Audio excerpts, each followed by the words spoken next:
Hi hello అందరికీ welcome to Srilakshmi Kalamkari works. ఈ రోజు అయితే మనం వాటర్ వాష్కి వచ్చేసామండి. సో ప్రాసెస్ అంతా కూడా ఎలా జరుగుతుందని మీకు డీటెయిల్గా చూపించేస్తాం. మనందరికీ పంచభూతాలు ఎంత ఇంపార్టెంటో కలంకారీ ప్రాసెస్ కూడా పంచభూతాలతో ముడిపడి ఉంటుందండి. మన కలంకారీలో వాటర్ వాష్ అనేది జస్ట్ క్లీనింగ్ ప్రాసెస్ కాదండి, ఇది బ్యాలెన్సింగ్ ప్రాసెస్. చూసారు కదండి, కట్టు ఇలా వేయాలి. చాలా స్ట్రాంగ్ అంటే చాలా స్ట్రాంగ్ వేయాలి, ఎందుకంటే ఇది ఫ్లోయి వాటర్ కాబట్టి శారీస్ అన్ని దీని మీద స్టిక్ అయి ఉంటాయి కాబట్టి చాలా బలంగా లాగి కట్టాలండి. చూడండి, దీన్నే మనం కట్టేయడం అంటాము. అది కూడా చూడండి ఎంత టైట్ గా లాగుతున్నారు, కొంచెం కూడా లూజ్ ఉండొద్దు. శారీస్ బరువు అంతా దీని మీద ఉంటది.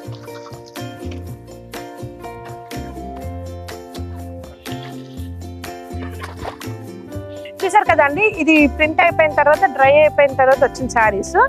ఇక్కడ మనము వాటర్ వాష్ చేస్తున్నాం నీళ్ళతో. చూడండి, అలా రోలింగ్ అనేది ఇలా చేయాలి. ఈ కలంకారీ అనేది ఒక్క మనిషితో చేసే ప్రాసెస్ అయితే అస్సలు కాదండి. మల్టిపుల్ పర్సన్ మల్టిపుల్ టాలెంట్ తో చేయగలుగుతారు. ఎందుకంటే ఈ ఒక్క ప్రాసెస్ లో ఎక్కడైనా ఒక్క చిన్న మిస్టేక్ అయినా ప్రాసెస్ అంతా అయిపోతుంది, శారీ అయిపోతుంది అనమాట. చూడండి ఎలా చేస్తున్నారో. ఇది కనుక కొత్తగా నేర్చుకోవాలి ప్రాసెస్ అంటే కనుక ఖచ్చితంగా ఇయర్స్ పట్టేస్తుంది. దీంట్లో ఏంటంటే దీంట్లో అవగాహన ఉన్నోళ్ళే దీన్ని చేయగలుగుతారు అనమాట. చూడండి, ప్రతి శారీని ఇలా తీసుకొని ఫస్ట్ అలా వాష్ చేసిన తర్వాత మనం ఏ తాడైతే కట్టామో దానికి వీటిల్ని టై చేస్తారు. చూడండి, సరే మల్టిపుల్ పర్సన్స్ అని చెప్పండి. చూడండి, ఒకళ్ళు శారీ ఇట్లా ఇస్తున్నారు, ఇంకోళ్ళు కంటిన్యూగా దాన్ని ఇట్లా రోల్ చేస్తున్నారు, నెక్స్ట్ పర్సన్ కి ఇస్తున్నారు. ఎందుకంటే ఇది కంటిన్యూ ప్రాసెస్ అనమాట. ఒక్క దగ్గర మనం కొంచెం సేపు అయినా కూడా అదైతే వేస్ట్ పార్టికల్స్ ఇవి ఉంటాయి కదా, శారీకే ఉండిపోతుంది. కంటిన్యూషన్ చేస్తున్నారు. చూడండి, ఒకళ్ళ తర్వాత ఒకళ్ళు, ఒకళ్ళ తర్వాత ఒకళ్ళు శారీ ఇవ్వడం, ఒకళ్ళు దాన్ని తడపడం, ఒకళ్ళేమో మళ్ళీ నెక్స్ట్ టైం కి తీయడం, ఇంకోళ్ళేమో కట్టడం. మల్టిపుల్ పర్సన్స్ తో ఇది ఉంటుంది అనమాట. బాగా ఎక్స్పీరియన్స్ ఉంటేనే ఇది చేయగలుగుతాం. చూస్తున్నారు కదండి, మీకు కనిపిస్తుంది వేస్టేజ్ అంతా ఎలా వెళ్ళిపోతుందో వాటర్. ఇది కంపల్సరీ రన్నింగ్ వాటర్ లోనే ఈ ప్రాసెస్ అనేది మనం చేయగలుగుతాం. ఇదిగోండి, ఇది చూడండి, మనకి చాలా మంది అడిగే డిజైన్ పింక్ ఎలిఫెంట్స్.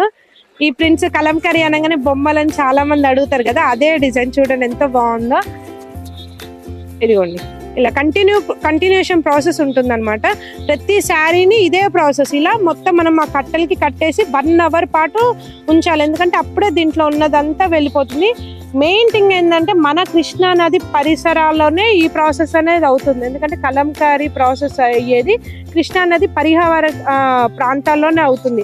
వేరే వాటర్తో అయితే అవ్వదు, ఎందుకంటే ఈ వాటర్లో స్వీట్నెస్ ఉంటుంది. ఈ క్లియర్ చేసే అబ్జర్వ్ దీనికే ఉంటుంది అనమాట, వేరే వాటర్తో అవ్వదు. అందుకనే మన పెడన కలంకారీకి పెట్టింది పేరండి.